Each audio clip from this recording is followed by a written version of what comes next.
एक लंबे समय पहले बिलासपुर नामक एक गांव में रामचंद्र, उसका बेटा भरत, बहू शारदा, पोता रामू और पोती लता मिलके एक घर में रहते थे। रामचंद्र और भरत दोनों तापी मिस्त्री की काम करते थे।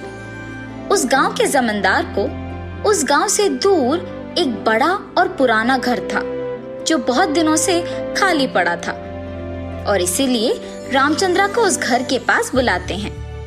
रामचंद्र, इस घर को देखो, सालों से ऐसे खाली पड़ा है। अब तुम ही को इसे नया बनाकर मुझे देना होगा और तुम्हारे पैसे तुम्हें मिल जाएंगे। जी साहब, आपकी इच्छा के अनुसार इस घर को मैं एकदम नया बना के आपके हवाले करूंगा, लेकिन ये घर पुराना होने के बावजूद दिखने में बहुत ही सुंदर है। आखिर ये घर इतने सालों से खाली क्यों पड़ा है? जो भी इस घर में रहने आए ये कह के खाली कर दिए कि इस घर में अजीब आवाजें और हंसी सुनाई दे रही है। तब से डर के मारे कोई यहाँ नहीं रहता है, इसीलिए इस घर को बेचने जा रहा हूँ। इस घर के सामान भी तुम ही किसी को दे दो। जी साहब। और ऐसे जमींदार रामचंद्र को काम देकर चला जाता है। पहले ये देखता हूँ कि इस घर में कौन सी चीजें हैं, तब देखूंगा कि किसको देना है। ऐसे घर के अंदर जाता है। अंदर बहुत सारे चीजों के साथ ही एक बड़ी कुर्सी को भी देखता है। अरे वाह, ये कुर्सी तो देखने में बहुत नया है और सुंदर भी है। वो उस घर के सारे चीजों को अपनी जान पहचान के लोगों को दे देता है, पर उस कुर्सी को उसके साथ घर ले जाता है। घर पहुंचने तक बहुत रात हो जाती है। भरत, भरत। जी पापा। भरत, कल से हम सुबह उठ के जमींदार के पुराने घर काम करने जाएंगे। जी पापा जी। और ऐसे वो उसके कमरे में जाकर सो जाता है। सभी के सोने के बाद कुर्सी की झूलने की आवाज सुनकर रामू नींद से जागता है। पापा, उठिए पापा, मुझे कुर्सी की आवाज आ रही है। वो सुन के मुझे बहुत डर लग रहा है, सो नहीं पा रहा हूँ। ऐसे उसके पापा जाग जाते हैं। हाँ, वाकई कुर्सी की आवाज आ रही है। चलो देखते हैं बेटा कि ये आवाज कहाँ से आ रहा है। और ऐसे दोनों मिलके आवाज आने की दिशा में जाते हैं। कुर्सी को अपने आप झूलते देख आश्चर्यचकित रह जाते हैं। उस कुर्सी के पास जाकर उसे रोकते हैं, लेकिन छोड़ने के तुरंत बाद वो वापस अपने आप झूलना शुरू कर देता है। इतना ही नहीं, उन्हें जोर से हंसने की आवाज भी आती है। वो सुन के दोनों डर के मारे जोर जोर से चिल्लाते हैं। उन दोनों की आवाज के कारण घर के सारे लोग जाग उठते हैं और उनके पास आते हैं। भरत, रामू, क्यों इतने जोर से चिल्ला रहे हो? दादाजी, ये कुर्सी अपने आप झूल रहा है और इतना ही नहीं, हमें किसी की भयानक हंसी भी सुनाई दिया है। हाँ पापा जी, ये सच है। भरत, देखो, क्या अब वो कुर्सी झूल रही है? नहीं ना? तुम भी रामू की तरह बात क्यों कर रहे हो? न जाने क्या सोच के सो रहे थे तुम दोनों। ये सब तुम्हारा वहम है बेटा। चलो जाके आराम से सो जाओ। ऐसे कहने पर दोनों जाके चुपचाप सो जाते हैं। सुबह उठ के रामचंद्र और भरत काम करने जमींदार के घर चले जाते हैं। रामू और लता पाठशाला के लिए तैयार हो रहे थे जब माँ, ये कुर्सी हमारे कमरे में क्या कर रहा है? ये तो बाहर था ना? शायद पापा इसे हमारे कमरे में लाए थे बेटा। मुझे इस कुर्सी को देख बहुत डर लगता है माँ, इसे हमारे कमरे से निकाल दो, इसे बाहर ही रखेंगे। ठीक है बेटा, पापा के आने के बाद उन्हें बोल दूंगी। और ऐसे कहने पर रामू और लता मिलकर स्कूल जाते हैं। रामचंद्र और भरत शाम को घर लौटते हैं। शारदा, आज जिस घर में हम काम करने गए ना, वो घर बहुत ही सुंदर था। सुनिए, क्या आपने ही कुर्सी को हमारे कमरे में लगाया? हाँ, नहीं, मैंने तो नहीं किया। तो फिर ये कुर्सी हमारे घर में कैसे आया? तो फिर ये कुर्सी हमारे कमरे में कैसे आया? उसे देख रामू को बहुत डर लग रहा है। उसे हमारे कमरे से बाहर निकाल दीजिए ना। उसके पत्नी के ऐसे कहने पर वो कुर्सी को कमरे से निकालने चाहता है। जब शारदा, शारदा, तुमने कहा था कि हमारे कमरे में कुर्सी है ना? कहाँ है? अरे यही तो था, पता नहीं कहाँ गया। दोनों मिलकर उस कुर्सी को ढूंढने लगते हैं। शारदा, कुर्सी तो वही है जहाँ कल रात को था, पर तुम तो कह रही थी कि वो हमारे कमरे में है। मुझे सच में नहीं पता है कि ये कुर्सी हमारे कमरे में से यहाँ कैसे आ गई। ये सब देख मुझे बहुत डर लग रहा है जी। तुरंत ये सब हमें पापा जी को बताना चाहिए। हाँ ठीक है जी। दोनों मिलके रामचंद्र के पास जाते हैं। रामचंद्र अपने ख्यालों में खोया रहता है और उसे पता नहीं चलता है कि उसके बेटे और बहू उसके कमरे के अंदर भी आए। पापा, इतना क्या सोच में पड़ गए कि हमारा अंदर आना तक नहीं देखा आपने? कुछ साल पहले मैंने किसी से पैसे उधार लिए थे। अब वो आदमी अचानक वो सारा पैसा मांग रहा है। ऐसे दुखी होके कहते हैं। पापा जी, आप निराश मत होइए, मेरे पास कुछ बचत के पैसे हैं। जी पापा, मेरे पास भी कुछ बचे हुए पैसे हैं। वही बच्चे भी बड़ों की बातें सुनकर अंदर आके कहते हैं, दादाजी, आपके दिए हुए पैसों में से सारे हमने खर्च नहीं किए, हमारे पास भी कुछ पैसे हैं। ऐसे चारों मिलके उनके पैसे रामचंद्र को देते हैं। उसे वापस देने के लिए ये पैसे काफी नहीं हैं, पर फिक्र मत करो, मैं किसी न किसी से पैसे उधार लेके उसे दे दूंगा। ये कहने पर चारों उस कमरे से चले जाते हैं। मगर कुछ दिन बाद भी जब कोई उसे पैसे नहीं देता है तो रामचंद्र फिर से दुखी होके बैठ जाता है।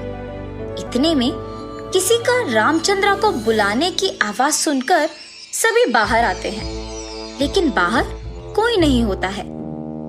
पापा जी, लगता है कि कोई आपको बुला रहा है, लेकिन बाहर कोई नहीं है। हाँ, मैं भी वही देख रहा हूँ। ऐसे बात ही कर रहे थे जब एक आवाज आता है, मैंने ही तुम्हें बुलाया। वो कुर्सी उनके सामने आके रुकती है। देखते देखते ही उस कुर्सी में एक राक्षस प्रकट होता है। ये देख सभी दंग रह जाते हैं। बाप रे, राक्षस, राक्षस, बचाओ! सभी वहां से भागने लगते हैं। रुकिए, मुझे देख के मत डरो, मैं तुम लोगों को कुछ नहीं करूंगा। ये सुनकर सभी रुक जाते हैं। रामचंद्र, मैं बहुत दिनों से देख रहा हूँ कि तुम बहुत उदास हो। मुझे तुम्हारा परिवार भी बहुत अच्छा लगा, क्योंकि जब उन्हें पता चला कि तुम दुखी हो तो घर के छोटे बच्चे तक तुम्हारी मदद करने सामने आए। इसीलिए मुझसे तुम्हारा दुख देखा नहीं जा रहा और मैं तुम्हें मदद करने आया। तुम अब फिक्र मत करो। ये कह के अपनी शक्ति से एक बैग प्रकट करता है। उसे खोल के देखने पर उसमें बहुत सोना होता है, जिसे देख वो खुश हो जाता है। तो क्या वो तुम ही हो जिसने हम सबको इतने दिन डराया? क्यों डराया तुमने हमें? इसीलिए ताकि तुम लोग ये गांव छोड़ के भाग जाए, जिससे उस घर में तुम्हारा काम भी रुक जाएगा और वो जमींदार उस घर को बेच नहीं पाएगा। तुम इतने अच्छे होने के बावजूद राक्षस कैसे बने? और इस घर से तुम्हारा क्या रिश्ता है? वो मेरा घर है। एक दिन जब मैं इसी कुर्सी में आराम से सो रहा था, जमींदार के लोग आकर मुझे मार डाले और मेरे परिवार को भी डरा के इस घर से बाहर निकाला गया। सभी के साथ खुशी से जीना चाहता था मैं, पर इस हादसे के कारण मैं ऐसे बन गया। राक्षस की बातें सुनकर सभी बहुत दुखी होते हैं। अगले दिन रामचंद्र जमींदार के पास जाकर राक्षस के बारे में और उस हादसे के बारे में बताता है। उससे जमींदार को डर लगता है कि कहीं वो राक्षस उसे कुछ ना कर दे, इसलिए वो रामचंद्र की बात मानने का फैसला करता है। तुम जो कहते हो वो करूंगा, लेकिन बस इस बात को कृपया हमारे बीच ही रखो और अब तुम्हें ही मुझे उस राक्षस से बचाना होगा। ऐसे कहने पर उसकी मदद के बदले में जमींदार राक्षस के परिवार को उनके घर लौटाता है। उससे राक्षस का परिवार खुश रहता है। राक्षस अपने परिवार को खुश देख बहुत खुश होता है और वहां से खुशी खुशी गायब हो जाता है। जमींदार को अपनी गलती का एहसास होता है और तब से वो उसका बर्ताव बदल के उसके पैसों को दान कर देता है। उस राक्षस के द्वारा दिए गए सोने से रामचंद्र और उसके परिवार भी खुशी से जीते रहते हैं। एक लंबे समय पहले स्वर्णपुर नामक एक सुंदर सा गांव था। उस गांव में एक नदी बहता था।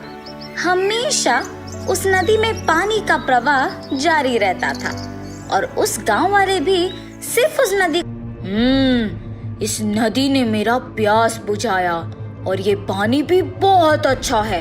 ये प्रदेश भी दिखने में बहुत सुंदर है। ऐसे सोचते रहता है जब एक औरत उस नदी के किनारे अपनी मटके में पानी भरने आती है। पानी पीते उस राक्षस को देख, बाप रे, राक्षस राक्षस ऐसे जोर से चिल्लाते हुए वहां से भाग जाती है। हा हा हा, मुझे बहुत खुशी मिलती है जब मुझे देख कोई डर से भाग जाता है। अगर मुझे हमेशा ऐसे खुश रहना है तो मुझे इसी नदी के किनारे रहना होगा। ये सोच के वो राक्षस उस नदी के किनारे मौजूद एक पेड़ के ऊपर जाता है। उस औरत के जोर से चिल्लाने के कारण गांव वाले सारे अपने घरों से बाहर आते हैं। अरे क्या हुआ, क्यों इतने जोर से चिल्ला रही हो? ऐसे पूछने पर जो कुछ भी उसने देखा उसे बताती है। अरे डरो मत, दोपहर के समय को गर्मी में इतने दूर चल के जाने की वजह से तुम्हें ऐसे लगा होगा, बस ये तेरा वहम है। ऐसे सभी उस घटना को आसानी से लेते हैं और वहां से चले जाते हैं। शाम को 4 औरतें मटके लेके उसी नदी के किनारे पानी भरने बात करते हुए जाते हैं। वो राक्षस उस पेड़ से इन औरतों को आते देख सोचता है, वो औरतें इसी नदी के किनारे आ रहे हैं, उन्हें यहाँ आने के बाद मैं बहुत डराऊंगा। हा हा हा।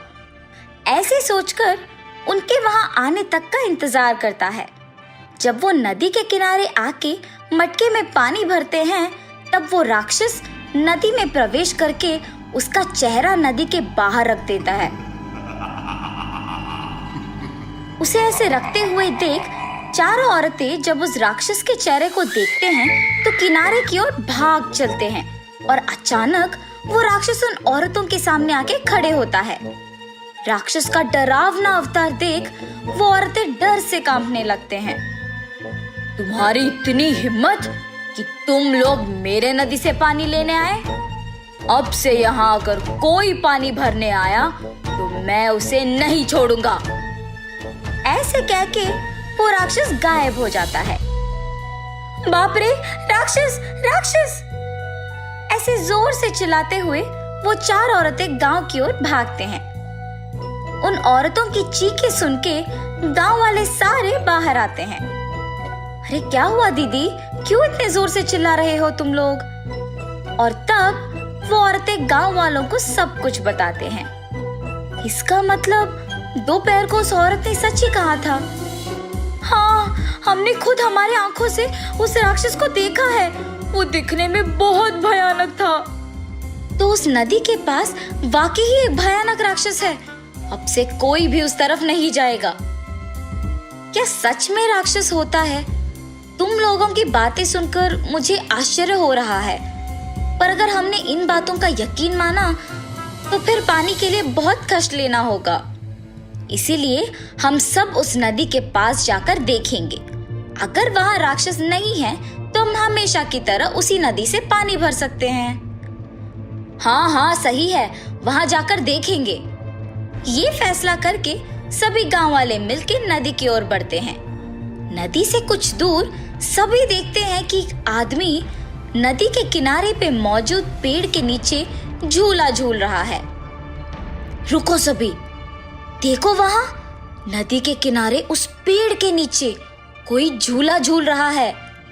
हाँ हाँ, वहां झूला झूलते हुए नजर आ रहा है। चलो जाकर देखते हैं कि उस झूले पे कौन है। और जब सभी उस पेड़ के पास जाकर देखते हैं तो उन्हें बड़ा भयानक राक्षस को झूला झूलते हुए देख दंग रह जाते हैं। तो यहाँ सच में एक राक्षस है। अब से हम यहाँ पानी भरने नहीं आ सकते हैं। ऐसे फैसला करके सभी वहां से चले जाते हैं। तब से गांव वाले सारे उस तरफ जाने से ही डर जाते हैं और पानी मिलना मुश्किल हो जाने पर बहुत दुखी होते हैं। ऐसे बहुत दिन गुजर जाते हैं और गांव वाले भी कोई उस नदी के तरफ नहीं जाते हैं। हमेशा इस नदी से कोई ना कोई पानी भरने आते जाते हैं, मगर अब कोई इस तरफ नहीं आ रहा है। बहुत दिनों से गांव वालों का वहां नहीं आने पर नदी बहुत डर जाती है। ये सब खुशी से झूला झूलता हुआ राक्षस देख के कहता है, हा हा हा, ये नदी अब मेरा है। जब तक मैं यहाँ हूँ इस गांव के लोग यहाँ नहीं आएंगे। सिर्फ मैं इस नदी से पानी पी सकता हूँ। तुम भी तो इस नदी के किनारे पहली बार अपनी प्यास बुझाने ही तो आए थे। हाँ तो? पर तुम तो आभारी भी नहीं हो इस नदी का। जिस नदी ने तुम्हारी प्यास बुझाई, तुम उसी पे कब्जा करके किसी को भी पानी पीने नहीं दे रहे हो। इस गांव वाले डर के मारे यहाँ नहीं आ रहे हैं और ये बात मुझे बहुत खुशी दे रहा है। अगर मुझे ऐसे ही खुश रहना है तो मुझे ऐसे सबको डराना ही होगा। नदी और राक्षस की बातें वहां से गुजर रहे एक साधु सुनते हैं। दूसरों को डरा के खुशी लेने वाले और राक्षस, क्या तुम्हें पता भी है कि यहाँ पानी ना भरने के कारण गांव वाले कितना तकलीफ ले रहे हैं? मुझे उनके तकलीफ से कोई मतलब नहीं है। मुझे सिर्फ मेरी खुशी की पड़ी है। अपने खुशी के लिए दूसरों को बेवजह तकलीफ देने की तुम्हारी इतनी हिम्मत? मैं अपने खुशी के लिए कुछ भी करूंगा। मुझे सवाल करने के लिए तुम होते कौन हो? मैं किसी से नहीं डरूंगा। कम से कम उस नदी के दुख को देख के तुम्हें बदलाव नहीं आया? तुमसे बात करके कोई फायदा नहीं। ऐसे कह के वो साधु उनकी शक्तियों का उपयोग करके उस राक्षस को श्राप देकर उसे एक पत्थर के रूप में बदल देते हैं। दूसरों को डरा के खुशी लेने वाले तुम अब दूसरों को पानी लेके खुश होते हुए देखोगे और दुखी रह जाओगे। ये कह के वहां से चले जाते हैं। राक्षस को श्राप देकर उसे पत्थर के रूप में बदलना वहां के रहने वालों में से एक देखता है और जाके सारे गांव वालों को बताता है। तब से सभी गांव वाले कोई तकलीफ के बिना नदी के पास जाके पानी लेके खुशी से जीते हैं। ये देख पत्थर के रूप में मौजूद राक्षस को उसकी गलती का एहसास होता है और नदी गांव वालों को उसके पास आके पानी भरते देख बहुत खुश होती है। एक लंबे समय पहले सिरिपुरम नामक एक सुंदर सा गांव था। उस गांव के अंत में एक गुफा था। उस गुफा में एक भूत रहती थी। जो भी उस गुफा की ओर जाता था वो भूत उसे गायब कर देती थी। इसीलिए सभी उस गुफा की तरफ जाने से भी डर जाते थे। एक दिन उस गुफा की ओर जगन नामक एक तरबूज बेचने वाला जा रहा था। तब उसे ऐसे लगता है कि कोई उसे बुला रहा है। वो रुक के इधर उधर देखता है, मगर किसी के ना दिखाई देने पर डरते हुए चलना शुरू करता है। इतने में उसके बंडी पे लगे सारे तरबूज गायब हो जाते हैं। चारों ओर भयानक आवाजें सुनाई देते हैं। हाँ, मेरे सारे तरबूज कहाँ गायब हो गए? ऐसे डरते हुए इसके चारों ओर देखता है। मैंने ही तुम्हारे तरबूज गायब कर दिए। हा हा हा। ऐसे जोर से हंसते हुए वो भूत उसके सामने आती है। हाय भगवान, भूत भूत! ऐसे जोर जोर से चिल्लाते हुए भागने लगता है, मगर वो भूत उसे भी गायब कर देती है। उस आदमी का वापस गांव ना आने के कारण गांव वाले उस तरफ जाने से और भी डरने लगते हैं। इतना ही नहीं, अड़ोस पड़ोस के गांव वाले जिसने भी ये बात सुनी है वो उस गांव को आना ही बंद कर देते हैं। इसी कारण उस गांव वाले गांव छोड़ के नहीं जाते थे और वही अपने सारे काम करते थे। एक दिन राजकुमार को शिकार करने के लिए घोड़े पे उसी तरफ से जाते हुए देख एक आदमी उन्हें रोकता है। भाई साहब, मुझे पता नहीं कि आप कौन हो, लेकिन उस तरफ मत जाओ। कृपया मेरी बात मान के दूसरी दिशा से जाओ। अरे, मुझे इसी रास्ते से जाना है क्योंकि यही जंगल से पास होगा। जल्दी से जानवर का शिकार करके घर जा सकता हूँ। आप मुझे क्यों रोक रहे हो? अगर आप इस रास्ते से जाओगे तो एक गुफा आएगा। उस गुफे में एक भूत है। आज तक उस गुफे की ओर गया एक भी आदमी वापस नहीं आया। ऐसे कहने के बावजूद राजकुमार उसकी बात नहीं सुनता है और उसी तरफ से जाता है। कुछ ही दूर जाने के बाद उसे अजीब आवाजें सुनाई देने लगती हैं। डर के मारे जब चारों ओर देखता है तो उसे एक गुफा दिखाई देती है। उस आदमी का बताया हुआ गुफा शायद यही है, लेकिन यहाँ कोई दिख तो नहीं रहा है। ऐसे सोचते ही रहता है जब अचानक उसके घोड़े के सामने एक भूत होती है। उस भूत को अचानक देख राजकुमार रुक जाता है। भूत, भूत! ऐसे चिल्लाते हुए घोड़े से उतर के भागने लगता है जब वो भूत उसे भी गायब कर देती है। राजकुमार के शिकार से कई दिन बाद भी लौट के ना आने पर राजा जी एक विज्ञापन सभी ग्रामों को भेजते हैं कि जो भी राजकुमार को ढूंढ के सही सलामत घर पहुंचा देगा उसे उनके जायदाद में आधा हिस्सा मिलेगा। ये जानकर साहस नामक एक आदमी राजकुमार को ढूंढने एक घोड़े पे निकलता है। उस आदमी के कुछ दूर जाने के बाद एक बूढ़ी औरत को नीचे गिरे हुए देखता है। घोड़ा उतर के जब उनके पास जाता है तो उन्हें होश नहीं होता है। उसके पास के पानी से उनका मुंह धो के उन्हें उठाता है।